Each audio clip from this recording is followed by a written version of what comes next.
23 দিন আছে নির্বাচনে।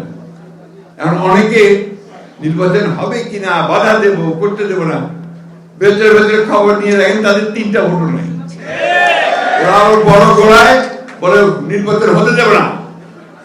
ভয় হোক, নির্বাচন দেখা যাক কে কতটা ভোট পায়। আমরা তো সেজন্য আমরা ভোটের জন্য উন্মুখ হয়ে আছি। আমরা নির্বাচন চাই, আমরা যাবো জনগণের কাছে। জনগণ যদি আমাদেরকে গ্রহণ করে আমরা আছি, জনগণ যদি বাদ দেয় বাদ দিয়ে দেবো, আমরা বিরোধী দলে থাকবো, তাই না? আগে থেকে এত গলাবাজি কেন ভাই?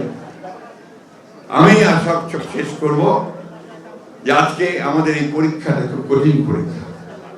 এই নির্বাচনে নির্ধারিত হবে যে এই দেশ কি লিবারেল ডেমোক্রেসির হাতে থাকবে নাকি আপনার সমস্ত উগ্রপন্থী রাষ্ট্রবিরোধী লোকদের মধ্যে থাকবে।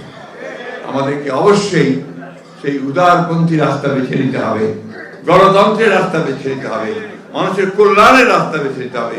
সেই কারণেই আমাদের 31 দফা, আমাদের চেয়ারম্যান সাহেবের যে 8 দফা দিয়েছেন, আবার নতুন করে ফ্যামিলি কার্ড, ফার্মার্স কার্ড, এই বিষয়গুলো জনগণের মধ্যে ছড়িয়ে দিয়ে জনগণকে সঙ্গে নিয়ে আমাদেরকে নির্বাচনে ধানের শীষকে জয়যুক্ত করতে হবে।